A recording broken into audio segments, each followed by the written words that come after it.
अस्सलाम वालेकुम। The Punjab science academy YouTube channel आप लोग देख रहे हैं। फर्स्ट ईयर मैथमेटिक्स एक्सरसाइज 9.1 के क्वेश्चन नंबर 7, 8, 9 एंड 10 4 क्वेश्चन आज हम सॉल्व करेंगे। और ये क्वेश्चन जो है एक्सरसाइज 9.1 के स्टेटमेंट वाले क्वेश्चन हैं। और इन क्वेश्चंस को स्टूडेंट जो है वो लाइट ले लेते हैं कि पेपर पॉइंट ऑफ व्यू के लिहाज से शायद ये इंपॉर्टेंट नहीं है, तो ऐसा कुछ भी नहीं है। आप लोगों ने इसको सॉल्व करना है, पेपर में इस किस्म के क्वेश्चंस आते हैं। तो एक्सरसाइज 9.1 के कोई क्वेश्चंस भी आपने नहीं छोड़ने, सारे क्वेश्चन अच्छे तरीके से आपने सॉल्व करने। तो देखिए बेटा, यहां पर मैंने क्वेश्चन नंबर 7, 8, 9, 10 क्वेश्चन लिखे हुए हैं। यहाँ पे एक एक क्वेश्चंस को हम क्या करेंगे, यहां डिटेल से समझेंगे। देखिए क्वेश्चन नंबर 7 पहले हम ले लेते हैं। क्वेश्चन नंबर 7 यहां पे मैंने लिखा हुआ है कि what is the length of arc intercepted on a circle of the radius. What is the length of arc, यानी जब सर्कल बनाया जाता है ना, एक सर्कल होता है, ये सर्कल। बेटा इस चीज के बारे में मैं इससे पिछले वीडियो में डिस्कस कर चुका हूं। एक फार्मूला है हमारे पास जो इन सवालों में यूज होगा, वो है L is equal to R theta. L is equal to R theta कहां से आया है, इसकी डेरिवेशन क्या है, इसको हम प्रूव कर चुके हैं। इसके अंदर एल क्या है, आर क्या है और थीटा क्या है। बल्कि कोशिश करें कि पहले आप वो वाली वीडियो देखें कि L is equal to R theta आपको समझ आ जाए कि ये क्या चीज है, उसके बाद ये क्वेश्चंस करें ताकि आप लोगों का इसका कंसेप्ट क्लियर हो। यहां मैं थोड़ा सा आपको ये बता देता हूं कि देखिए what is the length of arc R intercepted on a circle. Circle पर एक आर्क बन रही है, सर्कल का ये सेंटर है और जो ये फॉर एग्जाम्पल इसका रेडियस है, ये इसका रेडियस है और यहां कोई एंगल बन रहा है थीटा, ये एंगल है। तो यहां पर वो कहता है कि what is the length of arc, ये जो लेंथ ऑफ आर्क है, ये जो एंगल जहां पे बन रहा है, ये जो लेंथ ऑफ आर्क है एल, ये फाइंड करें। Intercepted on a circle of radius 14 centimetre. ये जो रेडियस है ये 14 सेंटीमीटर है, radius 14 centimetre by the arms of central angle of 45 degree. ये जो एंगल है 45 डिग्री है और ये दो आर्म से मिलकर बना हो, यानी 45 डिग्री जब भी एंगल बनेगा, कोई भी एंगल बनता है, जब ये फॉर एग्जाम्पल एंगल है, तो ये जिस रेज से मिलकर बनता है, ये दो इसके आर्म्स कहलाते हैं। यानी एक ये पॉइंट है, एक रे इधर जा रही, एक रे इधर, तो ये एंगल है। तो जब भी एंगल बनता है बेटा, वो कैसे बनता है कि दो आर्म्स होते हैं इसके, इसकी साइड्स भी कहते हैं, इनिशियल साइड, टर्मिनल साइड। तो ये एंगल बन गया। अब वो ये कहता है कि ये जो एंगल बना हुआ है, ये रेडियस है, ये इसका एंगल है। आप बताएं कि ये एंगल, ये रेडियस, तो इस लेंथ ये जो है आर की, ये कितनी होगी। ठीक है, चलें जी फाइंड करते हैं। याद रखें कि इसके अंदर थीटा रेडियन में होता है।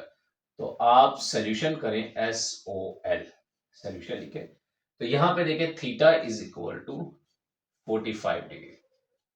तो सबसे पहले आप क्या करें बेटा, इसको आप कन्वर्ट करें, theta is equal to 45 degree multiply pi over 180 कर दें, पाई ओवर 180 डिग्री।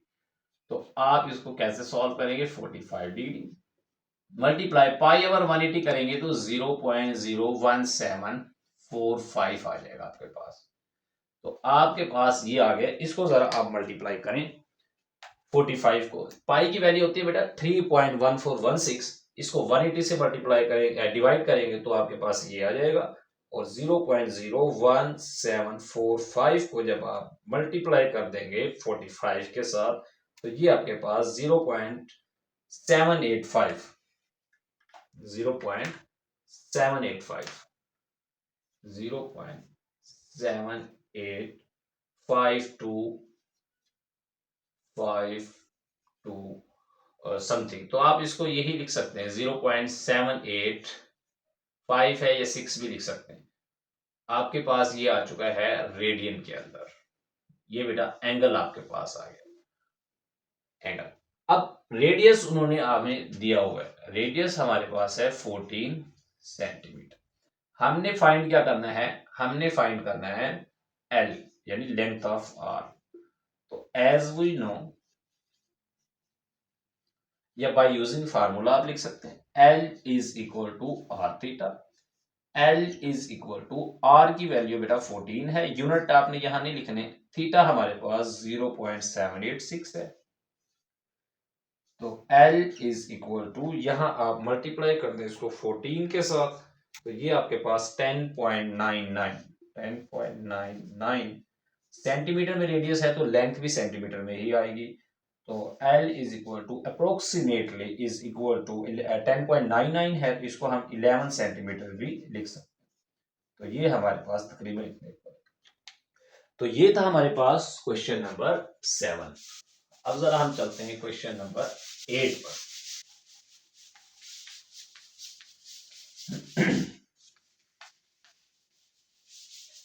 क्वेश्चन नंबर 8 जरा करते हैं। क्वेश्चन नंबर 8 पढ़ते हैं। क्वेश्चन नंबर 8 की जो स्टेटमेंट है, find the radius of a circle. Radius of a circle find करें। चलिए जी यहां लिख लेते हैं r is equal to question mark लगा लेते हैं, हमने फाइंड करना है। देखिए मैंने यहाँ पे इसको हाईलाइट भी किया हुआ है कि रेडियस जो है फाइंड करना है। फाइंड द रेडियस, तीन चीजें होती हैं l is equal to r theta में। l होता है length of r, radius of circle r, और एंगल जो बनता है थीटा। तो रेडियस जो फाइंड करना है, बाकी दो चीजें हमें गिवन होंगे। इसमें दो चीजें गिवन होती है, एक फाइंड करनी है।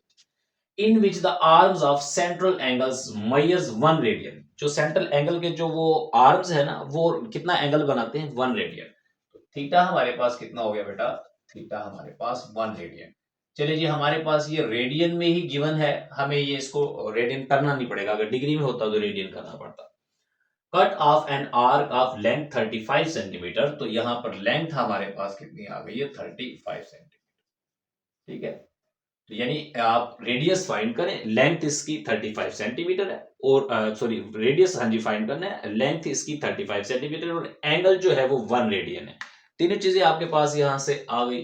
तो आपने क्या करना है, वी नो डैट, या बाय यूजिंग फार्मूला भी लिख सकते हैं कि L is equal to R theta. अब हमने क्या करना है, R फाइंड करना है। वैल्यू पुट कर दे, खुद ही आ जाएगा। R हमने फाइंड करना है, L की वैल्यू है 35। यहाँ L के नीचे आप 35 पुट कर दे। मैंने पहले बताया यूनिट पुट नहीं करने। R यहाँ पे लिखें क्योंकि R हमने कैलकुलेट करना है, मल्टीप्लाई थीटा हमारे पास 1 है। तो यहाँ पे देखिए R को हमने निकालना है, R को यहीं पे रहने दें। 1 इसके साथ मल्टीप्लाई, नीचे जाके डिवाइड हो जाएगा। तो 35 ओवर 1, तो नीचे वाला 1 लिखे ना लिखे कोई फर्क नहीं पड़ता। 35 इज इक्वल टू आर, या R इज इक्वल टू 35। और यहाँ देखिए कि लेंथ सेंटीमीटर में है, तो रेडियस भी सेंटीमीटर में ही आएगा। तो ये था हमारे पास क्वेश्चन नंबर 8। अब जरा चलते हैं क्वेश्चन नंबर 9।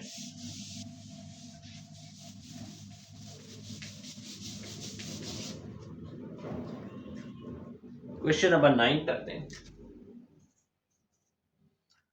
क्वेश्चन नंबर 9 में a railway train is running on a circular track. एक रेलवे ट्रेन है, सर्कुलर ट्रैक में वो है, रनिंग है, ऑफ रेडियस 500 मीटर। चलिए जी एक सर्कल बना के आप लोगों को बता देता हूं कि एक सर्कल, ये सेंटर है, ये एक रेलवे का ट्रैक बना दिया है मैंने। और अब हमें क्या करना है, 500 मीटर का रेडियस ले लेना है। चलिए ये जो रेडियस है यहां से यहां तक, ये 500 मीटर है। 500 मीटर यानी सेंटर से 500 मीटर तक जो सर्कल है उसका जो रेडियस है 500 मीटर है। रेलवे ट्रैक बना दिया हमने।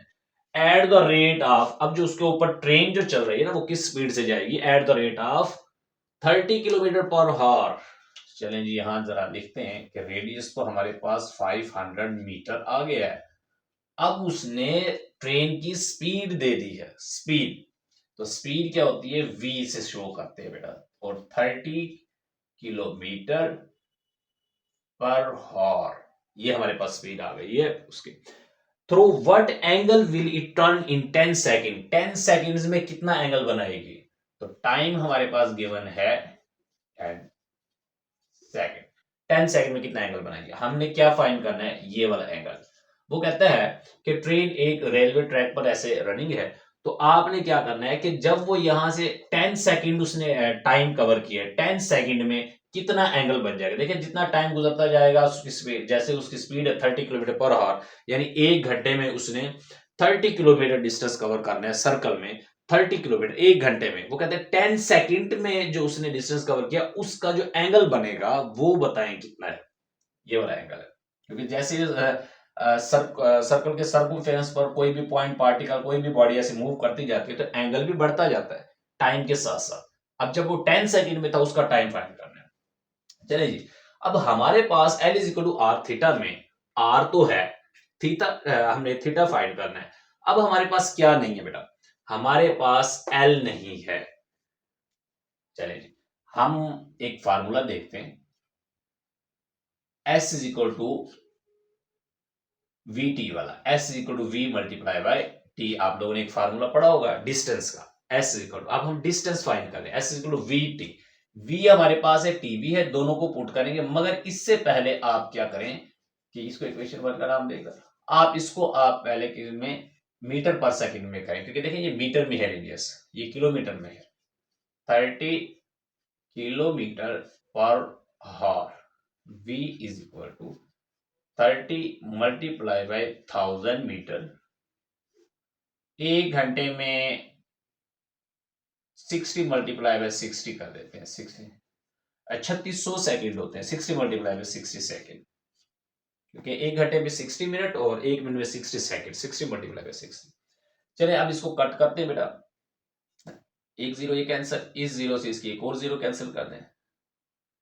6 जो है 6 1 द 6, 6 5 द 30, 5 आ चुका है। अब यहां आप इसको करें कैंसिल, 2 3 द 6, 2 5 द 10, 5 बच गया और ये 5 बच गया, ऊपर वालों को मल्टीप्लाई करें आपस में, 5 5 द 25, 3 1 द 3, 25 और 3 मीटर पर सेकेंड, ये स्पीड आ गई। अब इस स्पीड को टाइम को इक्वेशन 1 में पुट करें, आप लिख दे बाय इक्वेशन 1, यानी हमने इक्वेशन 1 ली, क्या है S is equal to V multiply by T। V क्या है 25 और 3, यूनिट नहीं लिखने आपने, टाइम क्या है 10 सेकेंड।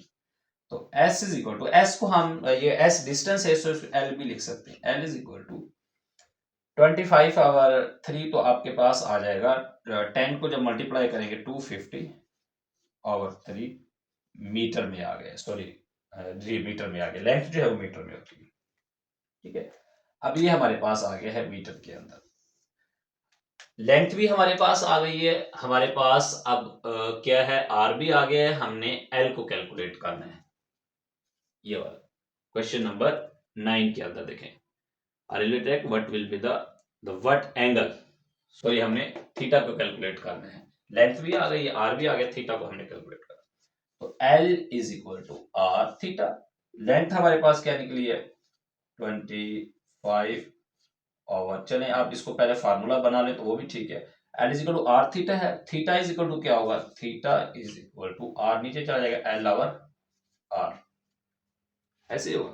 अगर थीटा देखें R थीटा के साथ मल्टीप्लाई और नीचे जाके डिवाइड हो जाएगा L ओवर R, तो theta is equal to L over R, यही मैंने लिखा अरेंज कर। Theta is equal to length कितनी है 250 ओवर 3 डिवाइडेड बाय R कितना है हमारे पास 500। Theta is equal to 250 over 3 multiply 500 के नीचे कुछ नहीं है, पूरी फ्रैक्शन करें 500 ओवर 1, तो जब आप इसको क्या करेंगे मल्टीप्लाई में लिखेंगे तो 1 ओवर 500 आ जाएगा। अब 250 को 500 से काटेंगे तो यहाँ 2 आ जाएगा, और थीटा हमारे पास इधर 1 आ गया है, 1 1 the 1 over 2 3 the 6, 1 over 6 radian में आएगा ये, theta is equal to 1 over 6 radian. तो ये हमारे पास क्वेश्चन नंबर 9 था। लास्ट क्वेश्चन है हमारे पास क्वेश्चन नंबर 10 जो हम अब करने लगे हैं। उस क्वेश्चंस की स्टेटमेंट जो है बेटा वो थोड़ी सी बड़ी है, लेकिन क्वेश्चंस जितनी स्टेटमेंट बड़ी है उतना ही ज्यादा आसान क्वेश्चन है, बाकी क्वेश्चन से भी वो क्वेश्चन आप लोगों को आसान लगेगा, बस उसमें थोड़ी सी लॉजिक है जो स्टूडेंटों को समझ नहीं आती, और जब वो समझ ले तो फिर उनको ये भूलते नहीं। देखिए बेटा, a horse is tethered to a pig by a rope of 9 metre length. वो यहीं तक स्टेटमेंट देख के डर जाते हैं कि क्या है बेटा, टीथर्ड कहते हैं कि लंबी रस्सी के साथ एक घोड़े को, पैक कहते हैं पिग जो उसके खूंटे के साथ हमने बांधा होता है, एक लंबी रस्सी के साथ घोड़े को जब खूंटे के साथ बांध देते हैं by rope of 9 metre length, और ऐसी रस्सी जिसकी लेंथ 9 मीटर हो। ये देखें, अब ये एक दरमियान में फॉर एग्जाम्पल ये खूंटा है, इसके साथ एक लंबी रस्सी के साथ हॉर्स को बांध दिया है, ये लंबी रस्सी है और जिसकी लेंथ जो है वो 9 मीटर है, 9 मीटर की लेंथ के साथ घोड़े को खूंटे के साथ हमने बांध दिया है। It can move in a circle, वो सर्कल में हॉर्स जो है वो क्या करेगा, सर्कल में मूव करेगा। Move in a circle with peg, उस खूंटे के साथ, विद पैग एज सेंटर, और वो जो खूंटा है, पैग जो है वो क्या है, पैग जो है उसकी, वो खूंटा वो उसका सेंटर है सर्कल का। If the horse moves along the circumference of the circle, वो अगर सर्कल सर्कल के सर्कमफेरेंस पे ऐसे मूव करता रहे, कीप द रोप टाइट, और रस्सी को टाइट ही रहने दे, यानी रेडियस जो है कम ज्यादा ना हो, रस्सी टाइट ही हो, along the circumference of circle, keep the rope tight, how for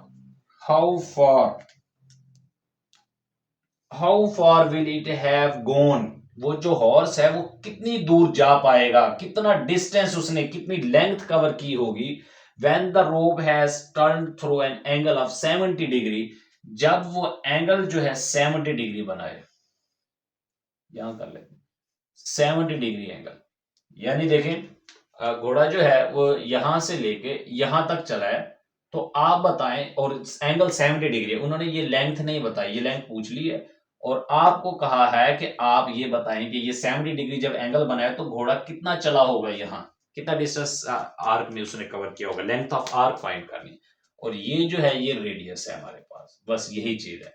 student गलती क्या करते हैं, वो जैसे ही यहाँ इसको पढ़ते हैं देखते हैं 9 मीटर लेंथ, वो L is equal to 9 metre कर देते हैं। लेंथ 9 मीटर नहीं है, यहाँ रेडियस 9 मीटर, 9 मीटर लेंथ की रस्सी है जिसके साथ उस घोड़े को खूंटे के साथ बांधा हुआ है, लेकिन वो लेंथ, रस्सी की लेंथ 9 मीटर है, लेकिन ये सर्कल का बनेगा रेडियस। तो बेटा ये आपके पास आ गया है क्वेश्चन नंबर 10। आर हमारे पास कितना है, 9 मीटर, और थीटा हमारे पास कितना है, यहां लिख लेते हैं कि लेंथ हमने क्या करनी है, फाइंड करनी है। थीटा इज इक्वल टू क्या है, 70 डिग्री। अब थीटा को हमने किस में कन्वर्ट करना होता है, वेरी गुड, हमने इसको रेडियन में कन्वर्ट करना, तो रेडियन में कैसे करेंगे, पाई ओवर 180 से। Theta is equal to 70 multiply by 0.01745, तो इससे मल्टीप्लाई करें तो ये आपके पास कुछ आ जाएगा रेडियन में, देखते हैं कितना आता है, 0.01745 मल्टीप्लाई बाय 70, 1.2215,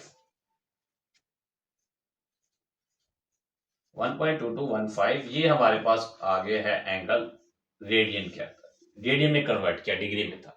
अब एज वी नो, या बाय यूजिंग फार्मूला, अब क्या फार्मूला यूज कर रहे हैं हम यहाँ पे, L is equal to R theta. अब L is equal to R theta में जरा पुट करते हैं वैल्यू, L तो हमने फाइंड ही करनी है, R हमारे पास क्या है 9 मीटर, यानी 9, थीटा हमारे पास 1.2215, तो देखते हैं लेंथ कितनी हमारे पास निकलेगी, इसको हम मल्टीप्लाई कर देते हैं 9 से,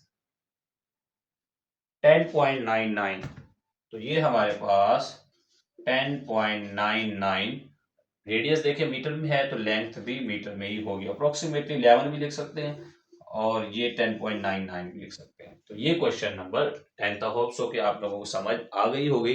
अल्लाह हाफिज।